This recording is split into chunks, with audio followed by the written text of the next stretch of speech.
गावाच्या बाहेर बसले, स्वतःच्या जागेत मालकी जागेत, तर अशा घरांना संरक्षण नाही. तर जी काय आतापर्यंतची बांधकाम असतील, घरांचं बांधकाम असेल किंवा काही इतर बांधकाम असेल शेतकऱ्यांच्या जागेमध्ये, तर त्या घरांना संरक्षण म्हणजे त्याला प्रॉपर्टी कार्ड मिळालं पाहिजे सर्व मिळेल. आता गावठाण विस्तार कधी होईल, काय होईल, पुन्हा त्याची प्रक्रिया किती मोठी आहे त्याची कल्पना सर्वांना आहे. पण ज्या भागामध्ये भूसंपादन करण्याचा सरकार जर घाट घालत असेल तर तिथल्या घरांना पहिले संरक्षण दिलं पाहिजे. आणि आपल्याकडून तशा पद्धतीची सूचना आपल्याकडून म्हणणं तिथं गेलं पाहिजे की घरं जी आहेत ती पहिले सुरक्षित केली पाहिजे. आणि या मूळ गावाच्या जवळ किमान 500 मीटरपर्यंत भविष्यातील घरांची बांधकामाची व्यवस्था होऊ शकेल.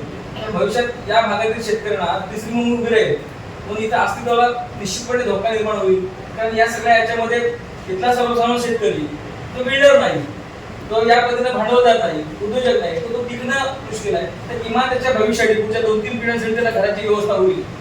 यासाठी मूळ गावठाणाच्या बाहेर 500 मीटर पद्धती ते आपल्या इथे ते शेत सोडण्यात यावं. आणि आता जी घरं असतील, शेवटचं जे घर असेल त्या संपूर्ण घरांना त्याच्या माध्यमातून 124 गावाची जमीन संपादन साठी काढेल अशा प्रकारचं जे आहे त्यांनी काढून तो मंजूर केलं, त्या कमिटीने मंजूर केलं.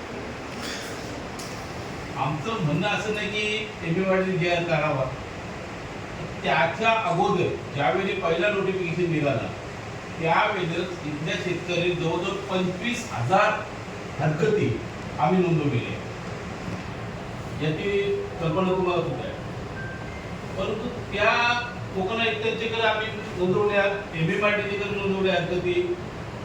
आज तागायत त्या गोष्टीवर साधी शुल्लक चर्चा सुद्धा आमच्यासोबत केलेली आहे. हरकती त्या हरकतीचं काय केलं, त्या निकाली काढल्या काय, तिथे स्वीकारले किंवा नाही आमच्या हरकती, त्याचं उत्तर देणं आम्हाला पहिल्या क्रमांक बघता येते. दुसरी गोष्ट, आम्ही सीएम असतील, डीसीएम असतील, उद्योग खात्याचे मंत्री असतील, एमएमआरडीचे चीफ असतील, या सर्वांना नगरविकास खात्याच्या मंत्र्यांना प्रत्येकी जवळजवळ 5-5 पत्र आम्ही दिली किंवा आपण 2.5 वर्षापासून समिती काम करतो शेतकऱ्यांच्या सोबत, तेव्हा आमची बैठक बोलवा तुमच्या लेवलला आणि नक्की तुम्हाला काय करायचं आहे, तो तुम्ही आम्हाला काय देणार याच्या संदर्भात याच्या आम्हाला पूर्वकल्पना पैसे घेऊन येत.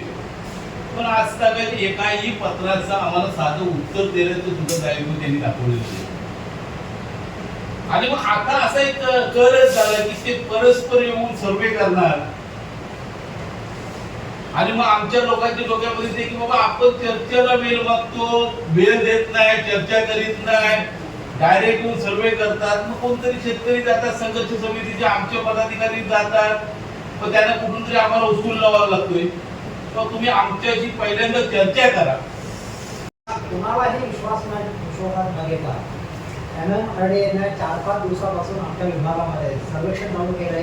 त्यांनी काही पिवळे आणि काळे पट्टे मोठे म्हणून त्यांनी काही मार्किंग वगैरे केलेलं आहे. हे कृत्य बरोबर नाही सरकारचं किंवा एमएमआरडी.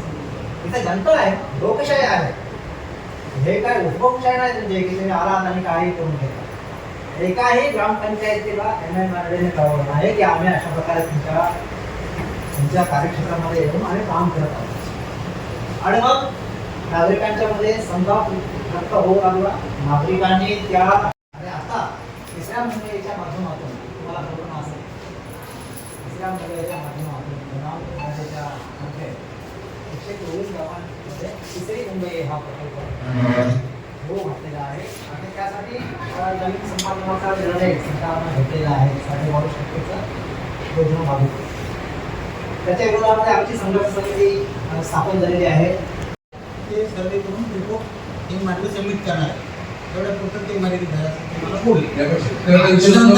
त्याच्यानंतर एमएमआरडी त्याच्या आधारावर एमएमआरडी डीपी प्लॅन जेव्हा तयार करायचा राहील तेव्हा त्या सर्वेचा हा उद्योग होणार आहे असे मला ते बोलले. त्यांनी जे पत्र दिलं ते पोलीस अधीक्षकांनी दिलं. साहेबचा जो एरिया येतो पनवेल आणि गुणन तो सिटीच्या अंडर येतो. ती सिटी सरांना पत्र द्या. तर ते ठीक आहे.